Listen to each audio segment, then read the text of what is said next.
in the year.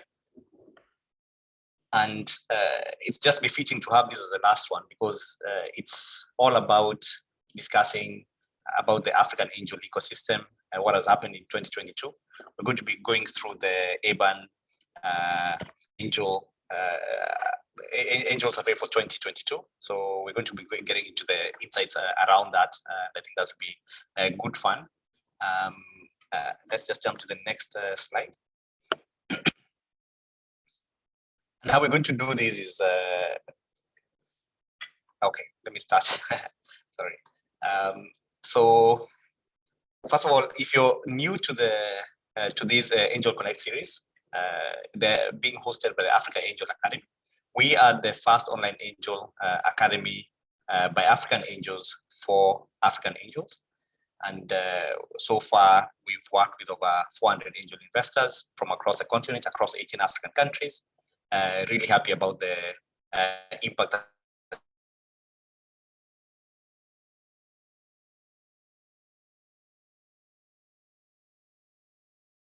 Everyone, we're going to just give Stephen a moment. He's joined on his phone. He's sitting in a hotel room in Mombasa. So yeah, if you, sorry, Alex, am I back? You're back. But that's, I didn't have to do my backup job, so you can carry on going. Okay, cool. Sorry about that, guys. I have a bit of a choppy internet. I was just talking about I don't know where I lost everybody. I was talking about the Africa Angel Academy, and I was talking about the fact that we've worked with over 400 angel investors from across 18 African countries. And what we do with angel investors, we take them through training over an 8-week period.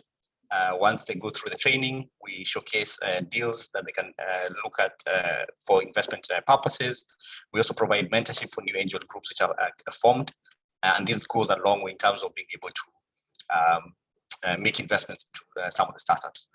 So if you're interested with any of our programs, feel free to just go into our website and you'll find the programs.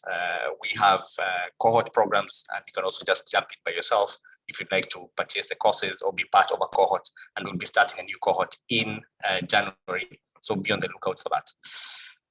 So about today, and you can jump to the next slide.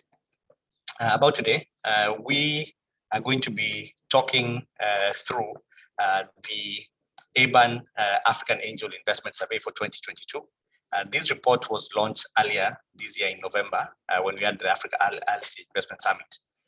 And we wanted to just spend a bit of time with angels in the ecosystem, just digging a bit deeper to get a few of the insights out of that and see what that means for angel investing into next year.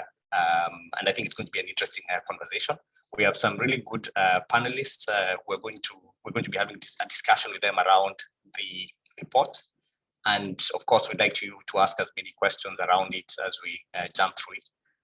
The report was done by Brighter Bridges, but through the support of the Africa Angel Academy, of course, the Africa Business Angels Network. And we're very happy that we have Julia also from DigiTDF, who's the sponsor, who helped to put the funding together to put the report out in this case. So we have Dario from Brighter Bridges, who's going to be walking us through the report. We'll have a 10-15 minute walkthrough, just quick summaries around the report. Then we'll jump into the report. And so we're going to be talking through it with Julia that I just mentioned, Fadila, who's the Secretary General of the Africa Business Angels Network. You all know Alex, who's one of the key moderators for the Africa Angel Academy, and of course, David Van Dyke. So we're going to be having a good conversation around that. So first, before we start, we're going to have Dario just walk us through the report, and then I'll invite my panelists to just jump in, and then we can start going through the report. So Dario, if you're ready, I'd like to invite you to share a few slides around the presentation. Thank you, everyone. Let me just share my screen.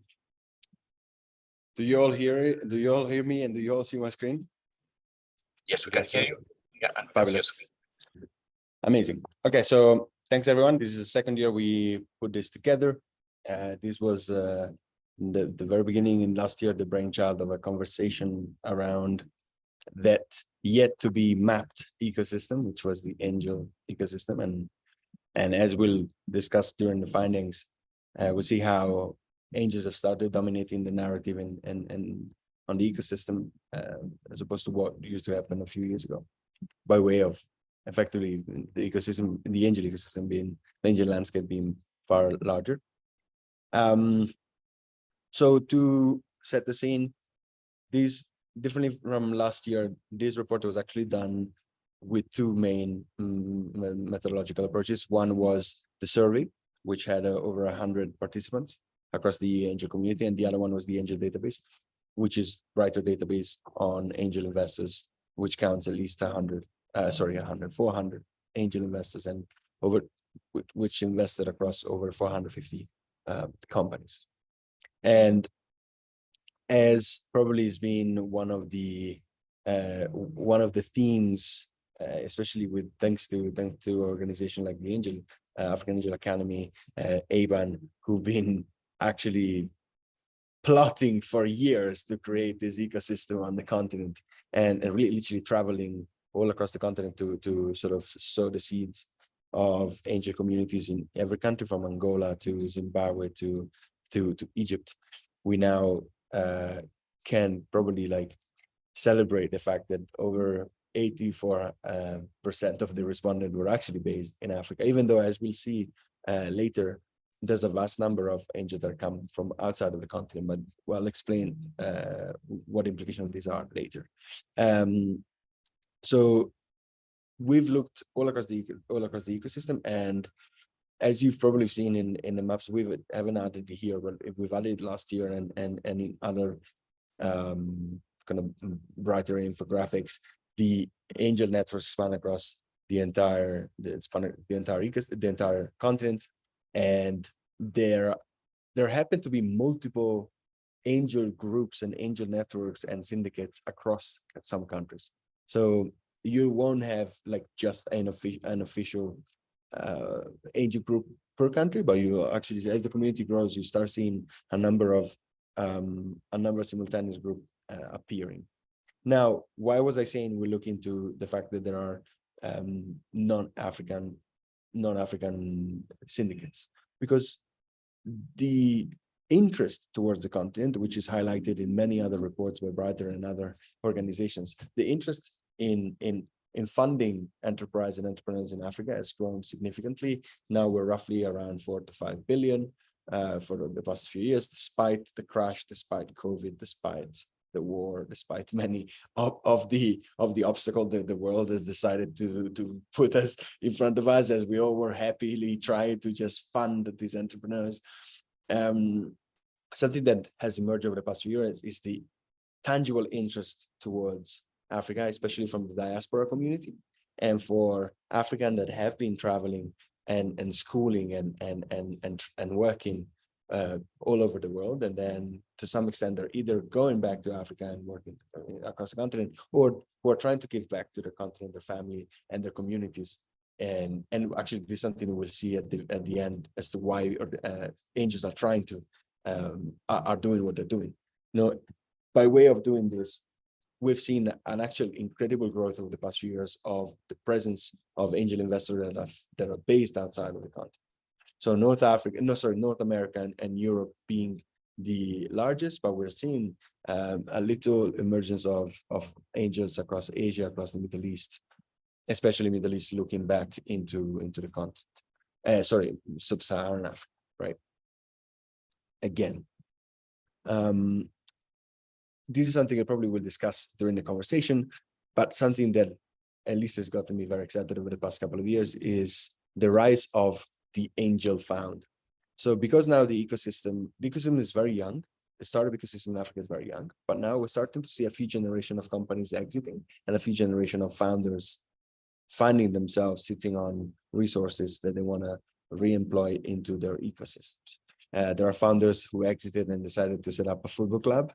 Other founders decided to set up angel networks. Other founders decided to set up new companies and reinvest.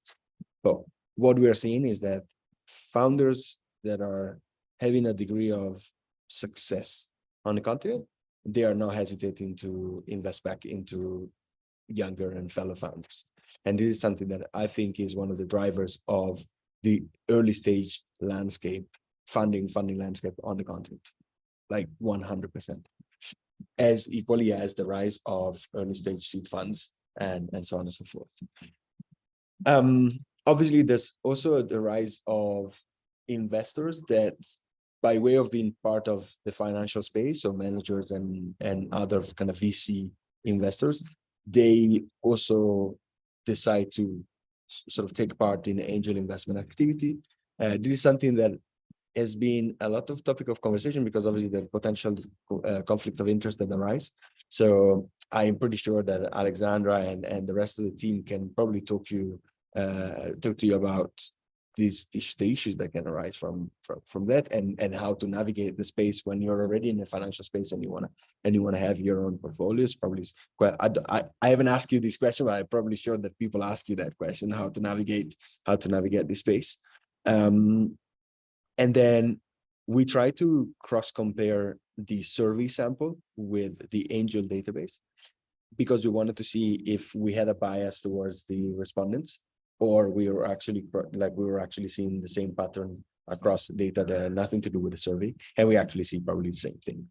So you see that like the vast majority of these, especially because the angel database that we set up, as you can see in the previous slide, actually accounts for a vast number of investors that are coming from outside of the continent. You can see that the vast majority of this is probably people that have made money in corporates, or made money being manager and executive, and or as entrepreneurs, and not necessarily being investors like VCs that then have a calling for investment in Africa. So I think this is one of the interesting. I think the recurring pattern is the founder entrepreneur who becomes an angel investor.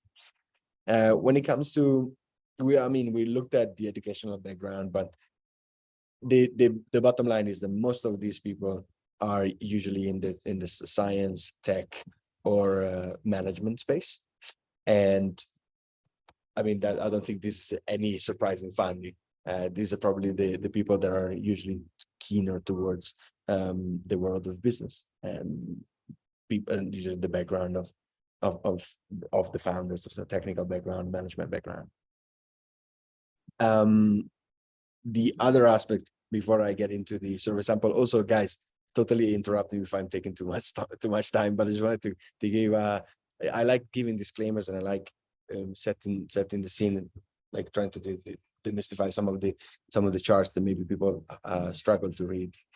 I mean, again, we've seen many of the gender and demographic reports that have come out over the past few years. There's a vast majority of access to finance that there's a vast majority of female entrepreneurs and female investors that struggle to access finance. So this is also not a surprising data point.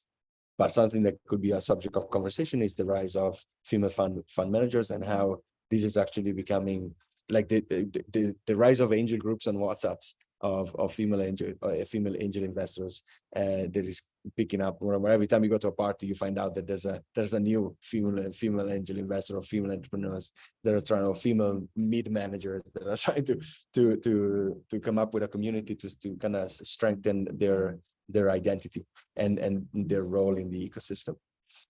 So I guess this is also be part of the further conversation that angels will have throughout the year. Again, I think we're getting a bit into the juicer analysis of this, and people are asking, okay, what do these angels do? Are they all rich people? Are they all founders? What is that is effectively enabling angels to put the money into these companies? Most of this is actually a percentage of salary and a percentage of their personal wealth, or the inherited wealth, or very much wealth produced doing work. So we're not, especially because of now of the ability of angels to access angel groups and just putting checks that are below $10,000.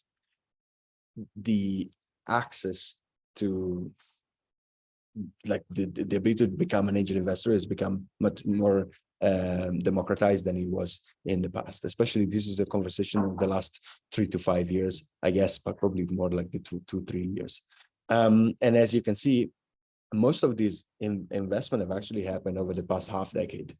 And so these we're not talking about. This is also, I think, something that is very important to contextualize, because people are asking, okay, how long has this been going on? There have been pioneers, there have been people that have been investing for decades, but the truth is the growth of the angel landscape is tangible in the number, right, of investment that have happened.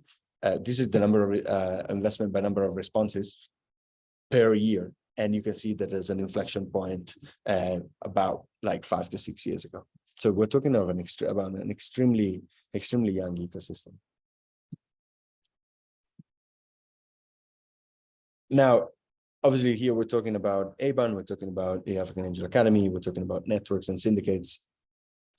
Syndicates and network have become the kind of the zeitgeist of the whole angel landscape right now, because this is, as you can see here, there are very few people that just invest on their own, less than 25% of this.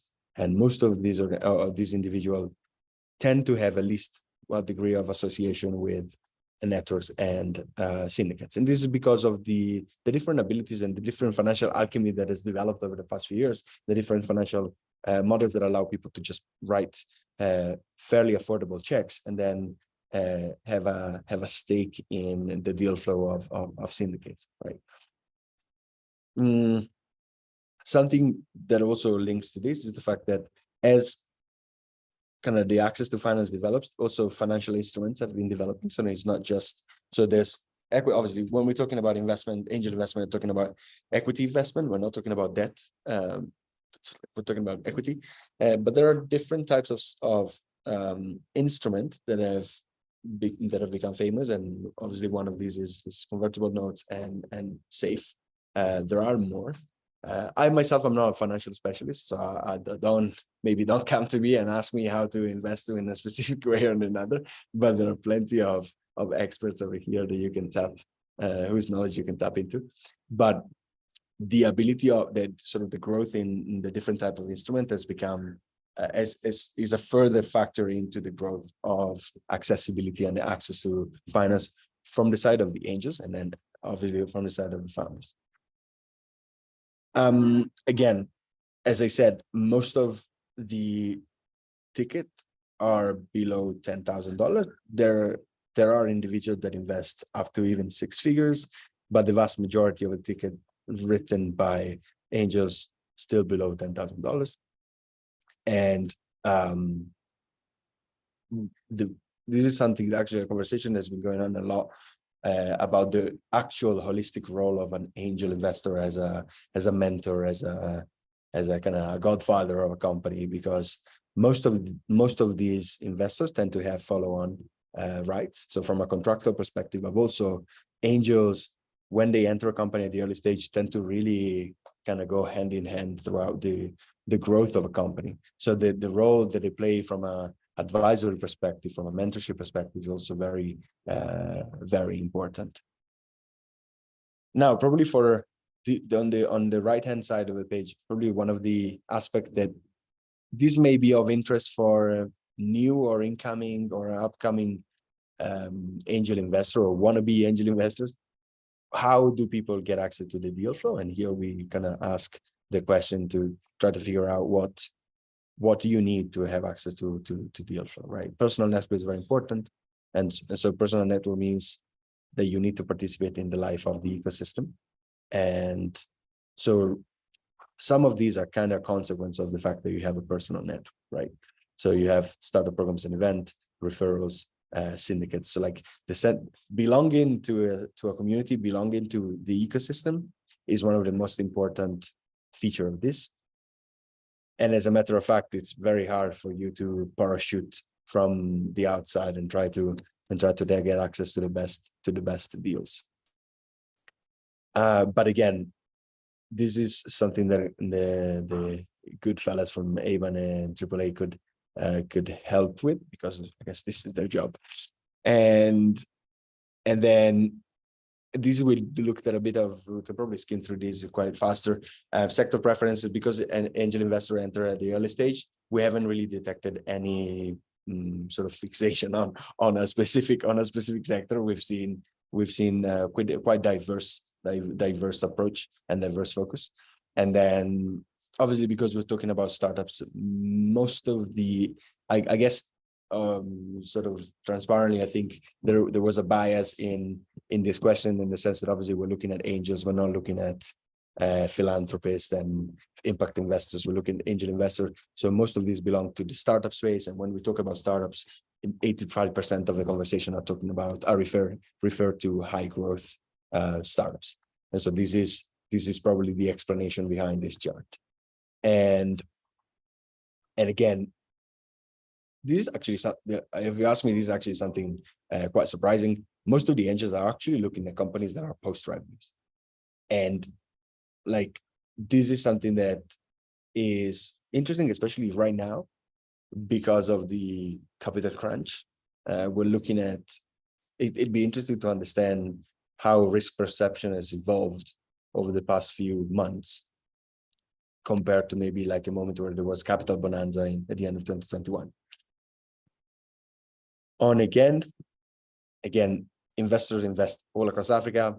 If all of you are interested in the continent and keep up with the latest conversation, you know that there are these big 4 countries that have vastly dominated the landscape across Africa: Egypt, Kenya, South Africa, and Nigeria, with a kind of second tier of emerging countries. There are Cote d'Ivoire, Tanzania, Uganda, Ghana, and Senegal, and then everyone else trying to kind of lagging behind them. But again, the ecosystem is very young, so like we might as well, like in 2 to 3 to 5 years, see a different landscape, especially from some countries that are really gearing up towards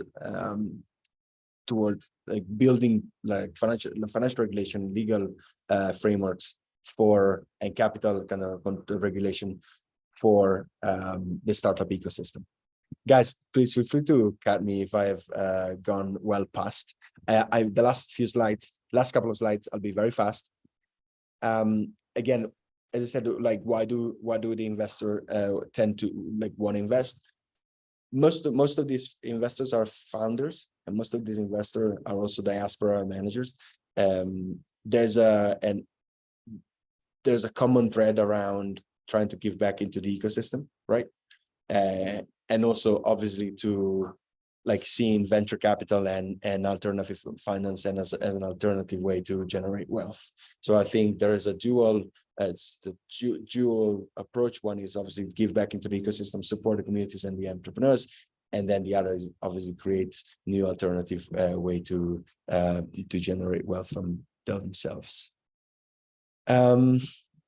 I think I'll give it back to you guys. Feel free to ask me any questions.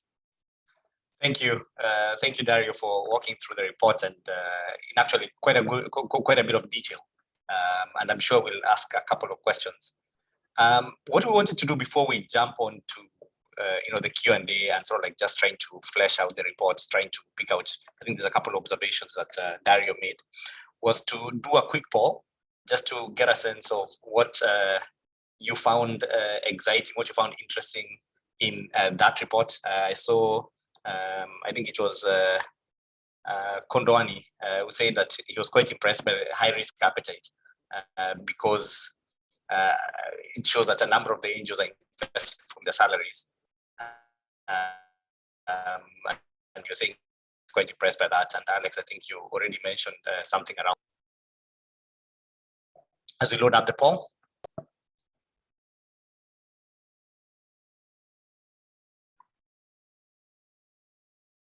I think I lost the last 10 seconds. If that's what a question to me, Steve. Sorry, that was to Alex, and she's on mute. Alex, you're on mute. Sorry. So yes, so when we look at most of our angels are kind of 35 onwards.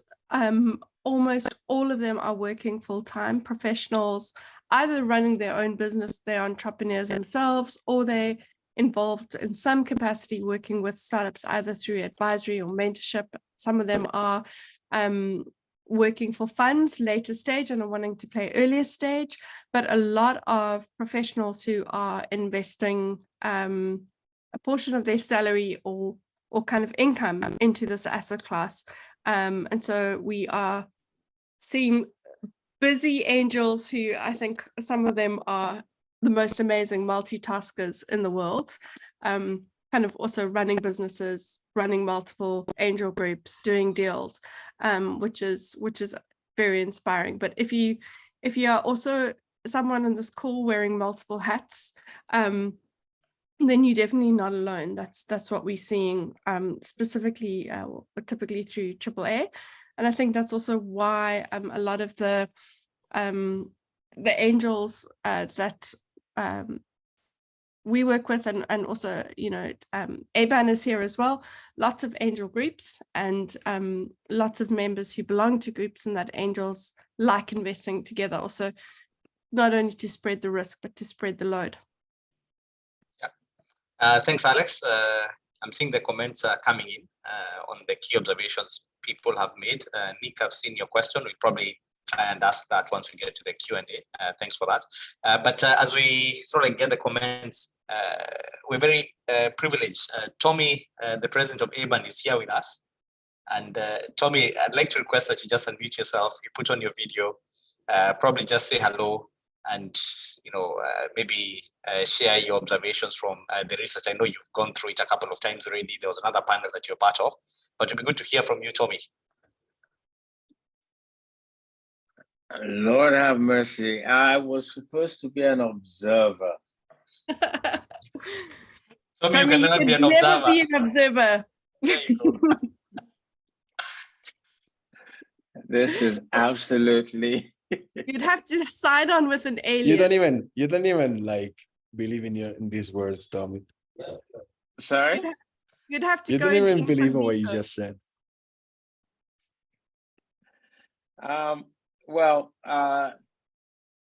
first and foremost, I'd like to thank Julia for believing we could do this, and DGGF really for funding. I'd also like to thank Mario. Yeah, I know, Dario, I called you Mario, but you look like, yeah, okay, yeah, you get the joke. All right. Yeah, it's our inside jokes. Don't worry. All right, I'd like to thank my mafioso friend and his team for actually really getting to the bottom of what we're doing, but most importantly, Stephen, Alex, AAA, Fadila, and the ABAN Secretariat, and all the people who started chasing everybody to even get the answers. I'd just like to say a big hug and thanks. What we're seeing, which is what everybody's been pointing out, is that we're starting to get to understand who angels are on the continent. Now, that in and of itself, the fact that we're having discussions at this age and they work, and to me is just so heartwarming. It's the fact that we can even have the discussion. So it's not just the changes or what have you, it's the fact that this is happening live and we're all part of it as we're seeing people come on board to build the continent. That's what I find exciting about all of this, is people who are actually working day jobs and setting aside money to say, hey, we can build a better future together. And it is telling us that word of mouth works, and you've got to be connected. To me, the critical thing is really learn about the structure, because there's a method to the madness. Don't just throw money, oh yeah, I'm an angel and what have you. There are actually methods, and that's what AAA is bringing to the party, is making sure you know what you're doing. And then it's about hunting impacts. Okay, don't go it alone. That's where ABAN, okay, and the structures come into play. You've got to be part of a group doing this. Now, a little bit of bragging rights on that front. I run a syndicate of my own. It's called TVC Lab Syndicate. We've got people from quite literally all over. Zimbabwe, MK's from Zimbabwe, Simunza's from Zambia. We're all co-investing in startups that are in Lagos. I'm working with Stevens VBAN in Kenya, looking at startups in Kenya. So it's about having that local capability with international support that's going to be critical going forward. And that's why I applaud Julia for helping us share with our international friends. This thing is coming alive. This is what's happening. And we need a bit of help here, but we are making a go of it. I'm going to shut up now and let you guys talk more about what's happening. I trust that helps, and I thank you for listening. Oh, indeed. Thanks, Tommy. And, if you go back probably 5 years or something, Tommy crisscrossed the continent preaching form angel groups. And as you can see now, we're seeing that lots of angel deals are being done by groups. So I think, Tommy, you must be really happy seeing, the fruits of what's you've been preaching for quite a number of years. Thanks, Tommy. Feel free to jump in on the conversation at any point. I'm gonna invite Julia, Dario, Alex, It's Mario, and David to push on their video, and we can just jumpstart digging deeper into the report. And I don't know. I'm just gonna start off with Alex. We already have a couple of sorry. Have I missed someone, Alex? No, I haven't. Yeah, Fadila is also with us. Oh, and Fadila, sorry. Fadila, I apologize. Fadila is the Secretary General of ABAN. I hope Fadila, I don't get kicked out of ABAN. Victoria doesn't get kicked out of ABAN for forgetting you. Sorry, Fadila. Hi, how are you?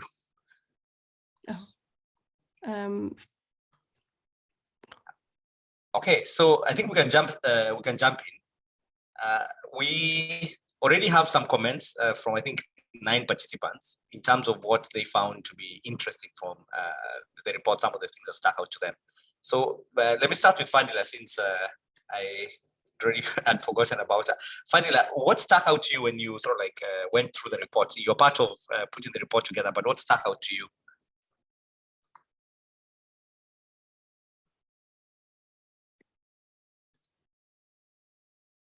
Hello, Fadila? Oh. She was here a minute ago. Okay, maybe she's dropped off. Ah, Fadila. Hey, I'm back. Yes, I'm back. Thank you so much, Stefan. Hello, everyone. Happy to be around. I guess you're introducing everyone else, right? In the panel. All right. Yes, I did the introductions, Fadila, because we don't have so much time. Okay. And so I just wanted you just to jump in straight to what you found interesting from the presentation we've just listened to, the reports, and I'm sure you've gone through it a couple of times.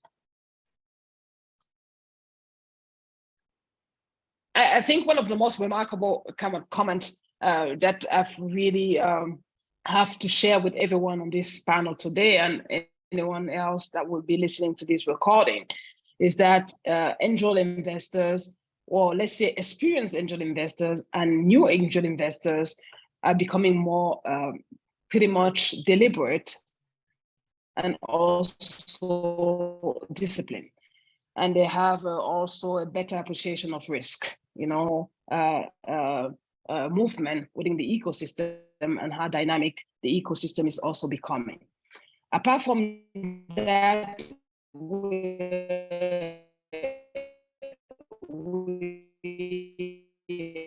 can also observe that there's a lot more countries that had different capabilities are now emerging. So it's very nice to see an angel network being formed in Rwanda, for example, and DRC. And after a year of existing, you're seeing them already active within the ecosystem by investing into startups and supporting those startups to reach a more attractive kind of platform across the world. So I think these are the key 2 points that I really wanted to put across. And that is very pertinent and also speak to the work that ABAN has been doing since its creation in 2015, and then follow up with the work that AAA has been doing also for this ecosystem. Thanks, Fadila, for those observations. And I'm going to go around and also just speak from the rest of the panelists very quickly. Just one quick observation. David, let me jump to you. What for you did you find interesting for the report? Thanks, Stephen, and hello, everyone. So just one comment. That's not fair. So one, I think that the survey really illustrates that we are at a much more level of maturity than when we started a couple of years ago, if you will. At the same time, what I feel very good about is we continue to have a sort of sense of camaraderie across the ecosystem, even as the numbers are growing. We still find each other. People still reach out to each other, and it is like Tommy said. It is sort of it is a team effort, and I think it's very important to hold on to that also as as the ecosystem matures and more people join. Maybe I'll leave it there. Thanks. Thanks, David. And David used to be the former Secretary General of ABAN. So he's seen this from the point where there were very few angel groups to the point where we are at today. So thanks for that, David. Alex? Yeah, I think I found this this research really interesting, but I'm going to put a little bit of a spin on it, and that to say, we are 57 people on this call, and I would love to just ask a provocative question to say how many of you actually completed the survey. So, and this kind of relates to some of the questions we're seeing, is that I love this as a snapshot, but I would love it even more if we could get our survey respondents up to, the couple of hundreds, because then we could actually really deep dive and interrogate and ask some of the hard questions. So I love this, but I feel like we're still only scratching the surface. And that for me is, it tells me we've still got some work to do as a community. And you're right, Alex. There's some key questions which have been asked, and Daryl will come to you. So please prepare the answers around the returns that angels are getting, the super angels. But before you come in, I want to go to Julia. Julia, thank you so much for joining us for the session, and of course for putting the report together. So first question is, what for you did you find stuck out to you from the report, from the survey of the report? And then secondly, just jumping in to the kind of work that you're doing, because you're doing a lot of work to support the early stage investment ecosystem across the continent. Yeah, well, thank you for having me and for partnering with us. It's again, it's a team effort, so it's really great when we have all these stakeholders who can work together. I think that what I like with this research is that we're getting more and more granular about what we're speaking in terms of angel investing on the continent. We are much more clear about who exactly are these angel investors, and maybe the vision we had, the traditional angel investors 10 years ago has changed tremendously. You have a lot more like funders, a lot more people who actually invest their wages, so that I think looks a lot different, and also most of them are actually based on the continent, which is brilliant to see. I think that also we see that it's just, I don't know how to say that, like if it's like professionalizing or structuring, or it's just now angels are part of the ecosystem as well as the VCs. You see also a lot of models in between the angel and VC that come across. The lines are being a little bit blurred so that people can actually go earlier and make these early stage investments, follow on their investment to really make these companies grow. So I think it's pretty brilliant to see. So I think these are like maybe my two main points besides everything that has been said. And just to explain a bit also why we did that is, so, with Dutch Good Growth Fund, we're here to basically invest into the local finance providers in more like emerging markets. And we're investing in the ones that, have a very specific target and a very well-defined investment strategy to make sure that companies that normally are underserved actually receive the financing that they need in the form that they need.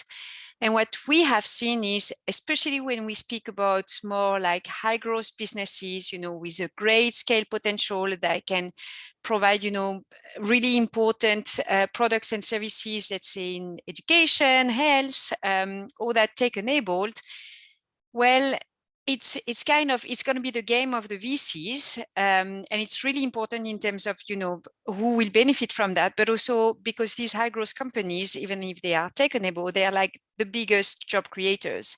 So this is very important. But if you don't have the ecosystem before that, if you don't have the right deal flow for the VCs, it won't happen. So what we try to do basically with our work is to be a bit systemic when we look at things and to understand that we have to intervene at different levels and to create synergies. And so, yeah, we make a lot of investments into VC funds. They're often first-time VC funds because they're often the first VC fund in a market.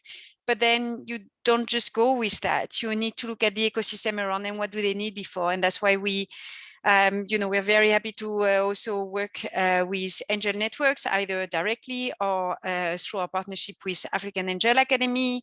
We also work with a number of entrepreneur support organizations. They can be accelerators or hubs, or doesn't matter the name, but they are really the ones who create the deal flow that the angels and the VCs will be happy to look at later on. I stop here. Yeah, and maybe Julie, just one last question. What kind of impact are you seeing then from the kind of work you're doing at the different levels? So, well, the first thing that we want to see and that we're really happy to see now is that it's not just about making sure that companies are being created, but the companies are definitely growing, both in terms of turnover and job creation. They're also attracting much more funding and the funding that they need at that time. So we see also like a diversification of the sources of funding that the local businesses manage to tap into. So we also see a lot more sustainable enterprises, which is what you really want to see. What we see also as a very interesting thing is what I would call the recycling in ecosystems. I have now, so we've been investing for 8 years, I have now so many examples of a funder became an angel investor, or an entrepreneur went to set up and manage an ESO to then become an angel investor, start again a new company. And we all know that like the most dynamic and conducive entrepreneurial ecosystem, basically the nodes are these entrepreneurs and these people who go from one to another kind of key I would say stakeholders in an ecosystem. And so this we really think is a very good thing to see, because again, it goes back to having more dynamic ecosystem, but not just dynamic, that they also become more sustainable. We see also that all the organizations we focus on, we did a lot of first-time fund managers. Now we've been investing in the first subscale fund, and now we are going to their second fund or even their third fund. So are we seeing also a lot of ESOs that are a lot better established? They manage to monetize their service offering. They're in to stay. They won't disappear after a couple of years. They've been there and they will stay. So yeah, that's the type of thing that we see in terms of impact. Thank you, Julie. And I like the point around this recycling of either entrepreneurs coming back again or coming back as angel investors, which is what we are seeing also from the survey data. So Dario, I'm going to put you on the spot. There's 2 questions which have come up. One was around returns. What are the typical returns that angels are making out of the deals that they're doing? And of course, the other one was about the rise of the super angel. I think we probably had an angel connection, the rise of the super angel. Where are the super angels? Then I'm going to start with you and then probably jump on to Alex and David. Wow. Okay. Easy questions over there. Well, I like to be transparent. I like to be objective. As much as the ecosystem is very young, for funds, for angel is even younger. Like especially because that slide showed the follow-on investment and the fact that the angel investor enter a company and they leave after a number of rounds and not necessarily cashing out at the first liquidity event. So returns, unfortunately, we do not have exactly the data at large yet. I'm sure that like across angel investor here, there could be bilateral or sort of multilateral conversation around the experiences so far, but data at large, because of the confidentiality, tend to be pretty hard, which is also one of the reasons why we decided to avoid that question in the survey. But I've actually prepared a slide over here to show you also kind of cross over the question on super angels. At Brighter, we built this landscape based on all the data that we have. So we have like 15 years worth of deals, and we wanted to show the fact that, you know, the rise of the founder angel, the rise of the successful founder that then completely gives back to the ecosystem. So here we're looking at a landscape where companies that have raised between $1 million, and in certain African countries, $1 million can go a long way in $5,000 checks, right? So let's say $5 million and over $50 million. We're talking already about like in the order of 700 to 900 founders, okay, or 900 companies with multiple founders, okay. So we're talking if a Paystack has multiple founders, like a Flutter has multiple founders, you know. So we're talking of multiple individuals that have multiples of these numbers, of the sum of this number of people that have actually exited their company. And so I'm trying to answer this question just by showing the number on two sides. One, angel investors that have entered these companies early. Here is the state of the African landscape today, November 2022, right? So the successful companies that have raised all that amount of money have implicitly some winners and some losers, but like some winners that are usually the early stage investors and the founders. So when it comes to returns, I'm offering you a data-driven state of the market. And when it comes to the super angel, I guess the super angel, it can be diverse, can be the very successful American investor that wants to give back to Africa, but it can also be very much local founders of these type of organizations that have kind of made money out of exit or out of continuing earnings, and who are giving back to the space. But then a note of optimism towards what we're looking at here is like we can see that there are about 1,000 companies that are still in the very early landscape. And something that I showed in another slide is that there's about 30% of all investments announced that have never been disclosed. So the actual landscape is even bigger than this, right? And so when it comes to the state of the landscape returns on who these people are, I try to offer a number-driven answer to avoid my biases. Unfortunately, like confidential information is problematic to access, and until exits and performances become a bit more frequent, like good performances become a bit more frequent, it's going to be hard to get numbers at scale, right? We had about 100, 150 like 130 last year, 110 this year, responses of angels. Yeah. Without confidential information. Confidential information is going to be a bit harder to get. It's just the reality of things. But this is the landscape. This is like all data of Brighter, it put into a slide that show you what the state of the landscape is. So there are winners, there are successful founders that give money back into their angel to reinvest, into early stage investor to reinvest, and who themselves have become investors. Yeah. If I can make a quick, this is David speaking. So just a quick comment to the question on the results. I think that specifically for angel investors, it is close to impossible to get sort of accurate data on results. I think also organizations that have been sort of trying to measure this in Europe or in the US, the best they can do is sort of estimate. These are private individuals who invest their own money. only successful people or people who have successful exits tend to report. People who are unsuccessful tend to not report. And so it's we can do people like Dario, who are experts in sort of data analysis, can do a very good job in trying to make a proper assessment. But it will always be an estimate. Just as a comment there. Thanks, David. Alex, you want to say something?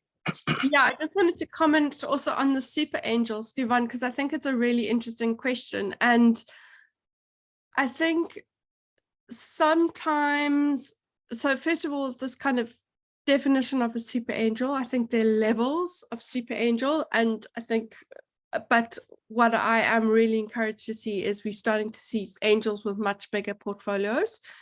But sometimes we see people starting off as an angel investor. They might have a portfolio, they then raise a fund, they then reverse their angel portfolio into a fund structure, which can probably do follow on. They're still seen as an angel investor, but they actually now almost have a permanent syndicate where they've got a fund set up and they are kind of not necessarily doing early stage angel deals, but they're almost doing seed stage deals, but they still are called a super angel, but they've almost started to play it a different way and have got a different legal structure. So I think, as Julia mentioned earlier, sometimes these lines are getting blurrier and blurrier. Sometimes VCs and seed funds are kind of coming down at an angel level and pushing angels out of a deal. And and I think we might see things start to correct themselves again. I don't know if that answers your question at all. Yes, Alex, I think that's really helpful. And indeed, that blurring of lines. People want, may I say a word? People want an answer. They want a truthful answer. What do you get when you invest? Now, I'm going to use, and I'm looking at it in front of me, I've got a portfolio of 20 startups. Okay. And those 20 startups, the investment started in 2016 to 2022. I'm not going to give you the numbers, but here it is. It's 9x increase in the value of that portfolio between 2016 when I started investing and now. So that's roughly, and the exit window is 7 to 11 years, depending on what part of the continent you are. But what I'm getting is what I'm sharing. Other people will get different results, but that's on a basket of 20. Most of them are early. To use Dario's labels, they're at either early, seed, and 1 or 2 are in growth. Okay, so I have one that's actually closed $15 million. Okay, but they're still pre-series A. Yeah. So that kind of basket, and I've got those that are just 6 months into revenue too. So that sort of gives you a flavor from an angel perspective. I trust that helps. Thanks, Tommy. Thanks, Tommy, for that. And it's good that your portfolio is doing really well. I think taking into account some of the data then that we've also seen that most of the angels have just started making the investments in the last couple of years. I think that number will probably keep changing because it takes a bit of time for some of the startups to pick momentum. But it shows the benefit of time, right? That if you keep going every single year making your investments, over time, then you have these decent portfolio where the numbers also look quite impressive in this case. I want to switch gears because we have only 30 minutes remaining. And there's one question that was asked, and I'm just going to read this verbatim. And it's a question around investing into female-owned startups, and how that correlates with the angel population. So if you look at the data that at least we got out of the survey showed that around 24% of the entire sample were female angel investors, and over 34% of the angels prioritize making investments or at least impact metrics, and one of the key impact metrics we're looking at is investing in female founders in this case.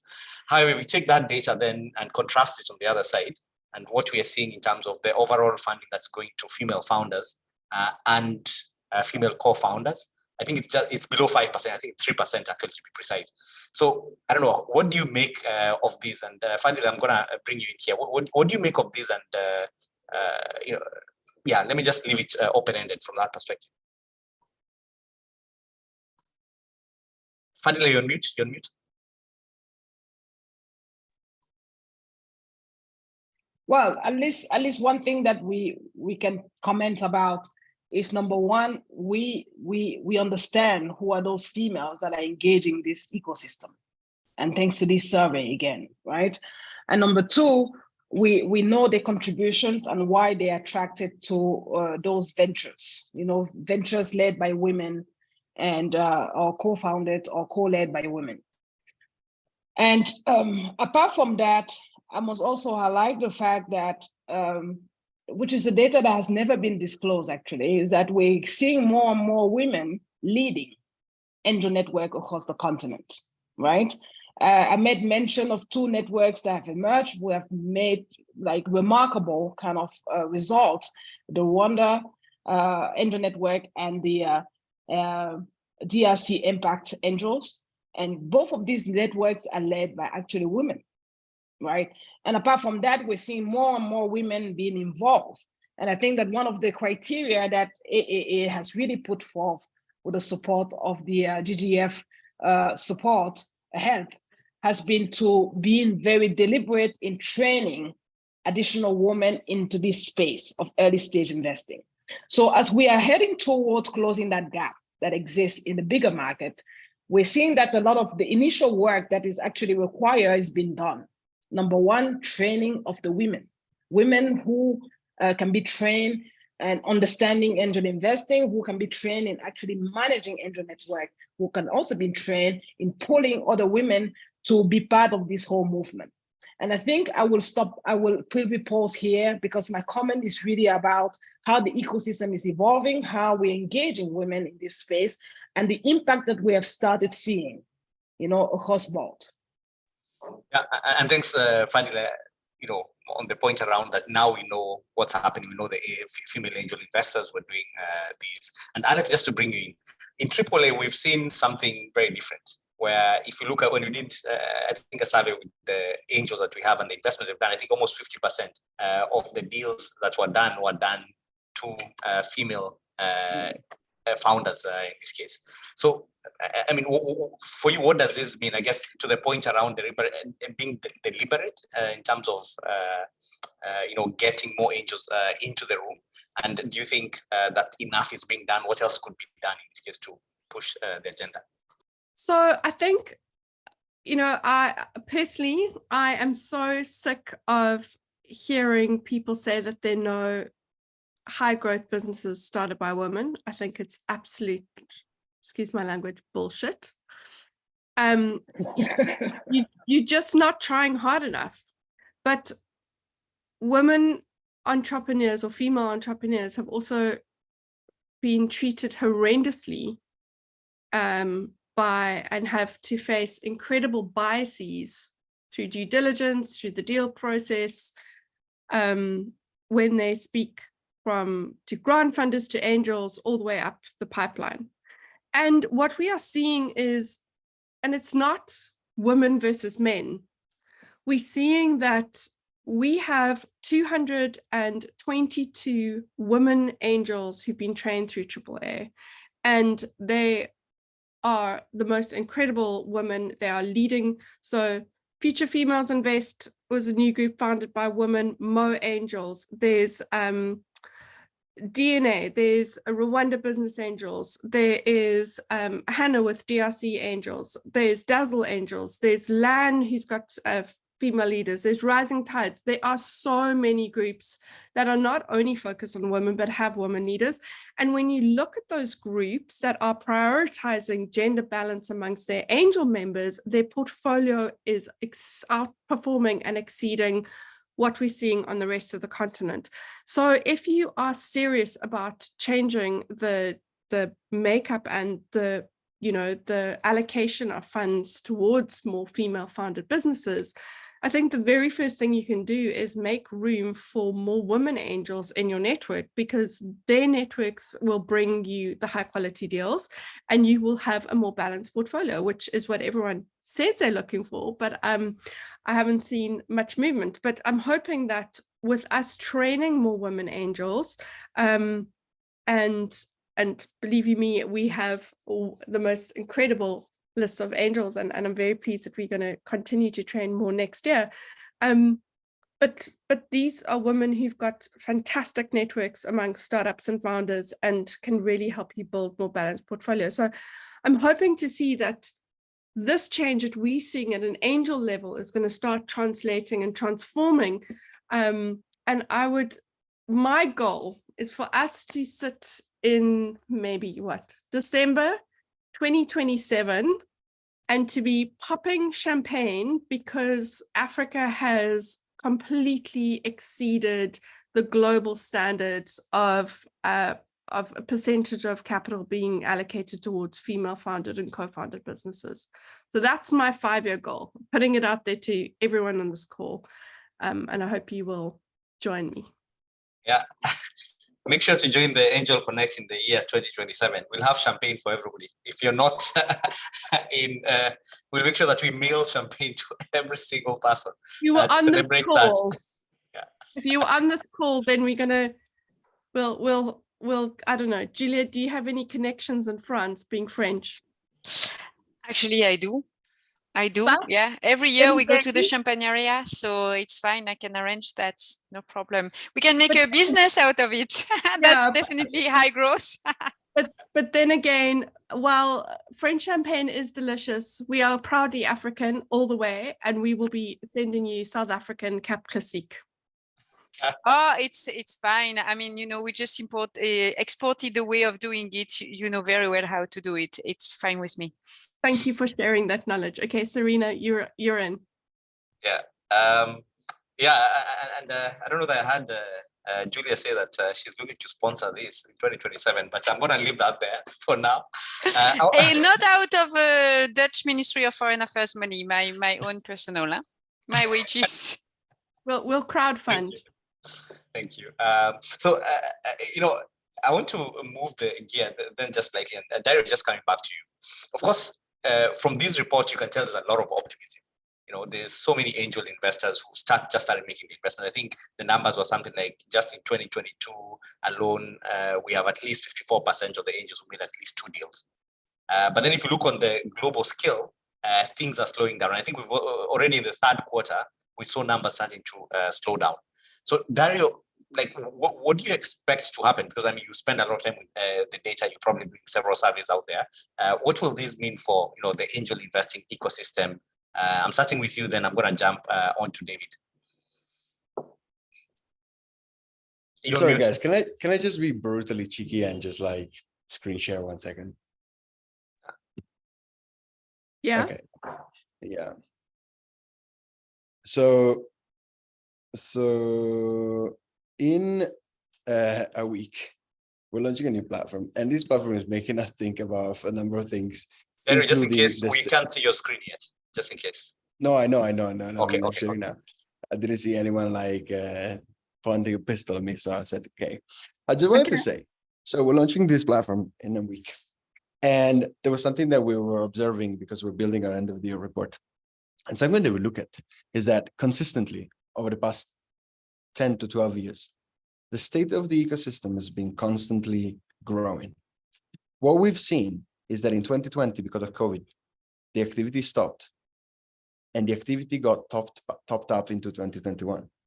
If you actually draw a straight line between 2011 and 2022, you actually see a constant, steady growth of an ecosystem that is not leaping, that is not doing magic, that is not crashing, that is not doing anything weird, but it's constantly growing steadily for over a decade, right? So when people come to me and say there are no opportunities or like the returns are going down. And it's true, like in the short term, there are winners and losers in any bubble crash, right? But what we're seeing is that over the past 10 years, there's been a constant growth of the ecosystem. And here we're talking about, this is actually higher because we're aware of 3, 4, 5 acquisitions that have happened in this year that are actually raising this number, right? And all that gray box that I showed you earlier around the state of the ecosystem, sorry, the state of undisclosed funding, right? So I think one of the conversations that was happening last week or a few weeks ago in Cape Town was the end of the tourism investors, right? Tourist investors, or people who get parachuted into the ecosystem, drop a check and leave. I think the term was safari angels. Safari angels, is that what they call them? so that's Yep. brilliant. So I actually think for most people here who've been in the game for a while, if there's one thing that I always say, aside from that I'm very excited about the founders becoming angels, is the fact that the maturity of the debate is tangible.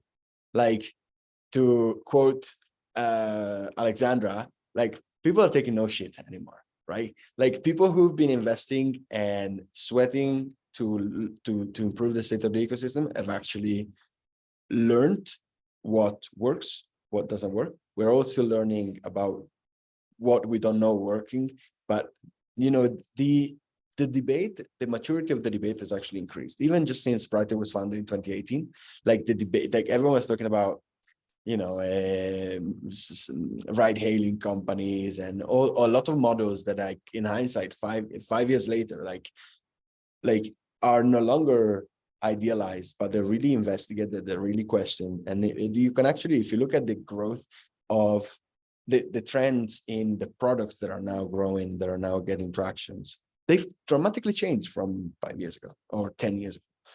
So if you ask me about, this is not to be optimistic, I always try to be a bit of a killjoy to keep things in, you know, keep it real. But I like looking at this chart and seeing that, like, over the course of the last few years, this has been, and this is the number of deals. So like, we keep it like a $100 million check is the same as $1,000 check. This is grown, and this is not a lie. This is numbers, right? But this is one line by line, right? So Safari investors might be taking off and might retrench and wait a bit, but then, like, everyone else is actually still here, and all of us are actually still here. So I actually believe I'm not tragic about what's happening right now, like, at all. Thanks, Dario. I like that idea that now the real angels on the ground are taking over, and they're doing what needs to be done on the ecosystems. David, any comment, any addition from what Dario has just mentioned in terms of what we should expect going forward? Sure. Thanks, Stephen. And I think the graphs that Dario showed actually very helpful, very insightful. So I think that the VC investors that I speak with, I think most of them are actually much more comfortable investing in this environment than a year ago, when it was harder for them to maybe get into a deal, when they could not justify certain valuations, the work they would normally do, the time they would put into due diligence, etc., was not appreciated. So effectively, you can argue that today is maybe a more normal period than 2021. Maybe 2021 was the anomaly rather than now. And second, I think that there are economic downturns and upturns. There are economic cycles, and there will always be a down periods. And some of us old enough have lived through a couple of them, I guess. But I am concerned. I am concerned that we actually have seen this influx of new angels. Also, from our side, we spent a lot of time on training new angels, but most of that was during a sort of an upcycle. And I don't know if we spent enough time on portfolio management, adding value, managing during a downturn, dealing with crisis, etc. So I think there's also kind of a mirror here for us and the people on side, on our side, to make sure that are we are we organized in a way to sort of to cater also for the community, not just in when the sun is shining, when investing is easy, if you will, but also in periods like this. And just to go back, I think that what Dario said, I think that everyone is still here, if you will. But yeah, I think we need to take an honest look in terms of, are we geared up for the conversations that we need to have now. And I know that Tommy is spending a lot of time on governance-related issues, and that's something that was less on the agenda, obviously, before. Well, maybe it should have been on the agenda as well at that time. Yeah. David, thanks. And I think I would also urge everybody here, if they can, we had an Angel Connect, which was actually to the point around how we prepare in the ecosystem, how we respond to some of these challenges, which was all about how to deal with the chaos that there is. And we had some really good sound bites from, I think, Khaled. I can't remember who were the other panelists in that session, but we had some really good points around that. Tommy, I'm going to bring you in here, and then I'll have Fadila and Julia close for us. And Tommy, I want to bring you in. I mean, we've already had that question and we've commented on it, but the key question is this: 60%, almost, depending on the stats you look at, times even 70, 80% of the funding that we're talking about is going to some 4 key, ecosystems, right? And while we can celebrate and say, we've come really far, it still shows that there's much more that needs to be done in terms of getting the other ecosystems going. So question to you is, how do we then make sure that the other ecosystems catch up? Because it's important that we move as a continent, not as 4 key ecosystems where entrepreneurs from other countries are not able to benefit as much from what we're talking about. Okay. Well, let's park our point of disagreement about moving as a continent. For me, moving as a continent means a plurality. So what we're going to do, what we're always going to find is that those that run faster than others. And that's what we're seeing with the diamond. The diamond is Cairo, Lagos, Nairobi, and Cape Town, Joburg.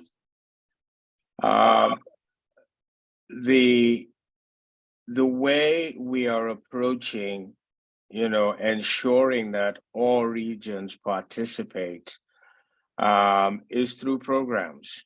There's no other way.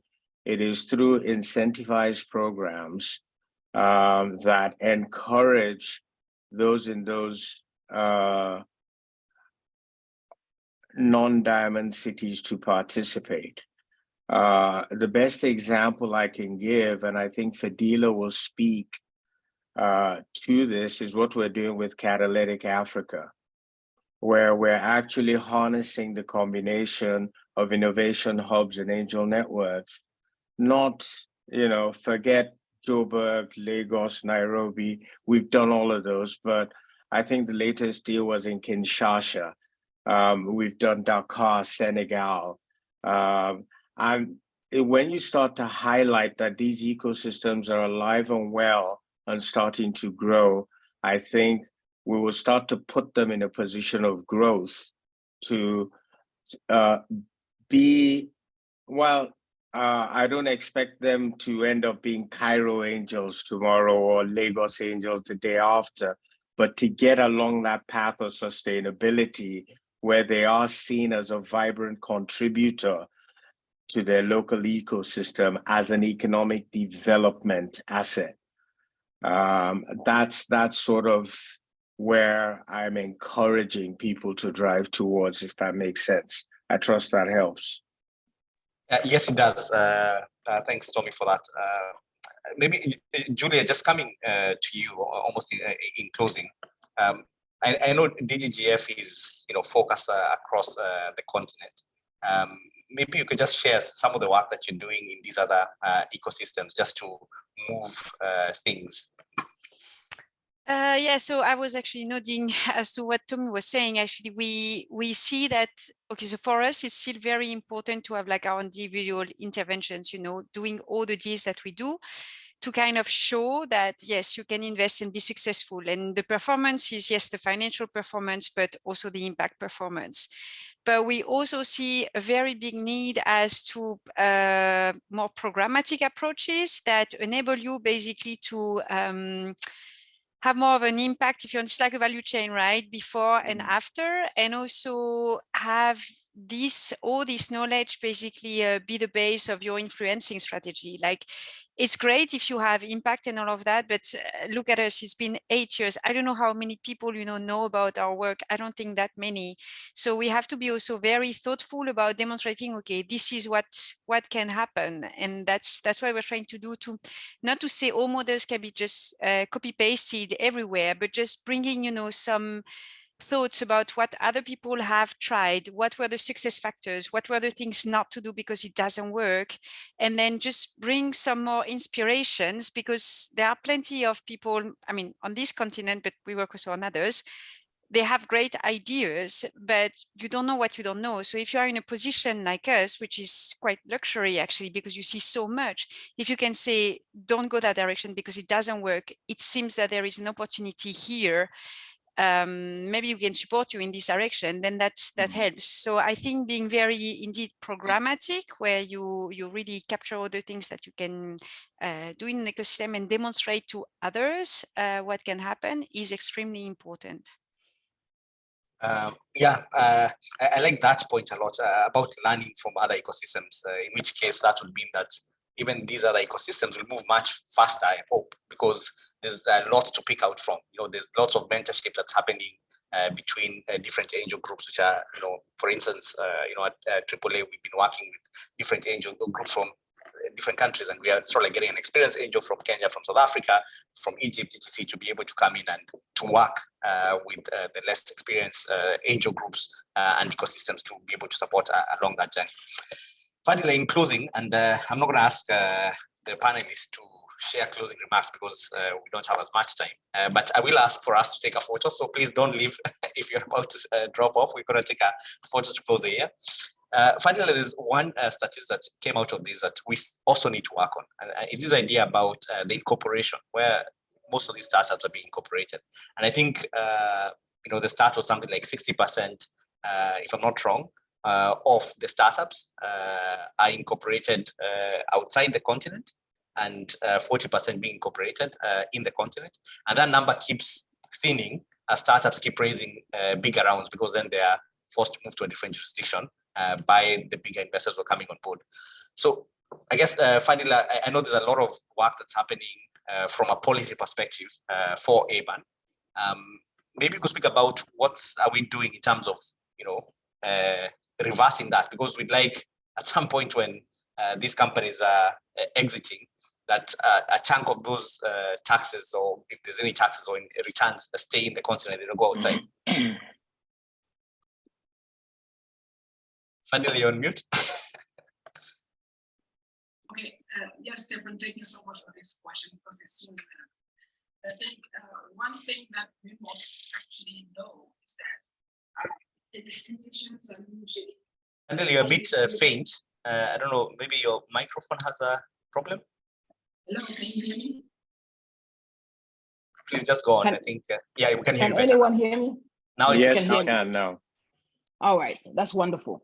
So I was saying that domiciliation are usually driven by the sources of fundings. And over the years, we have seen that the whole African startup ecosystem, especially investors located on the continent, are becoming more and more dynamic and investing also within the continent. And I believe that they will be the one driving the cost of where those companies will be domiciliated.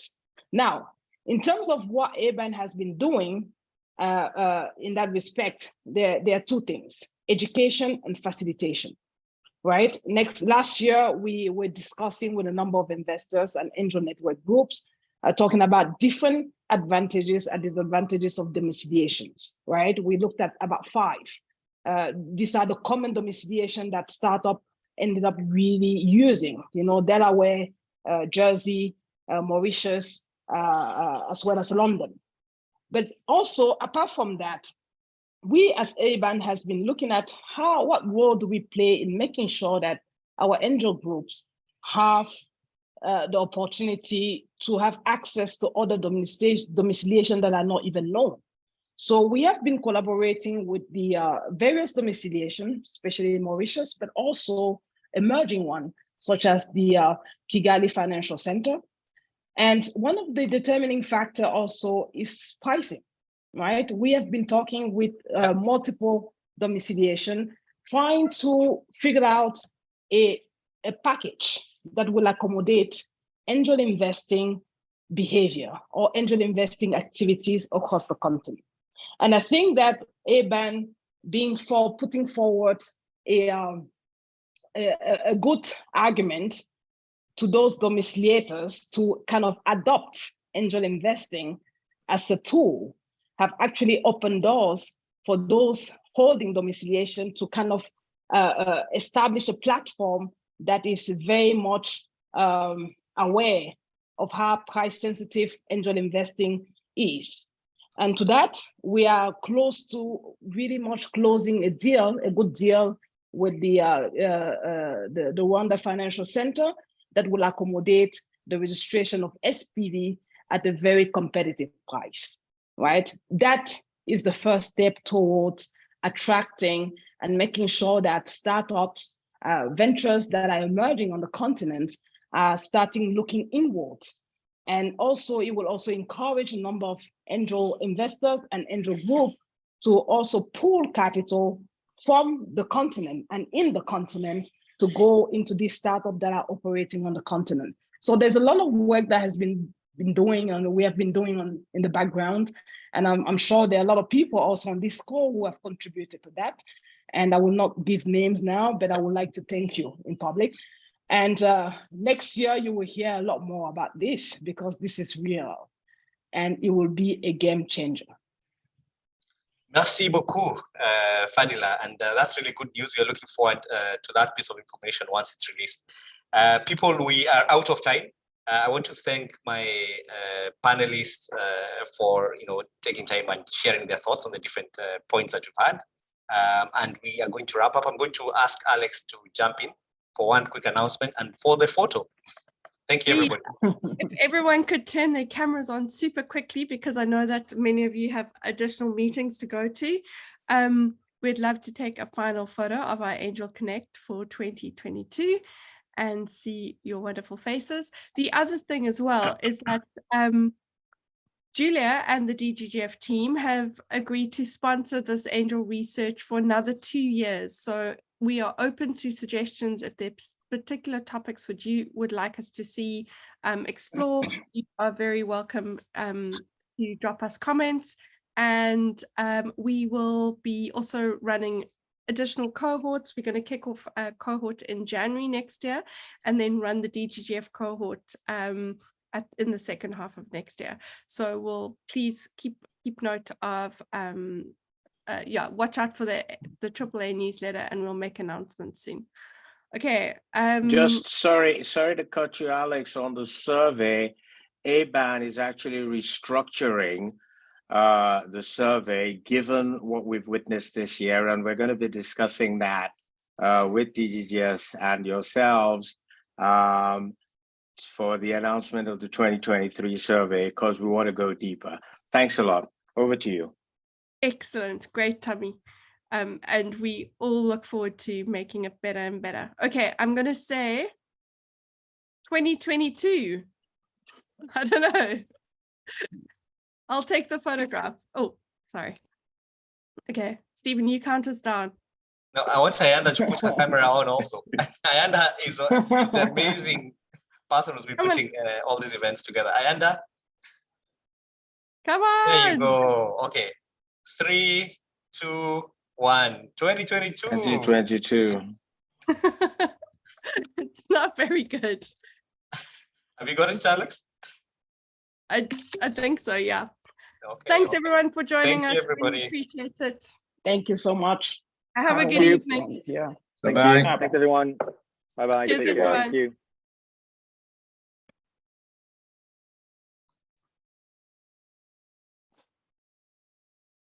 Mm.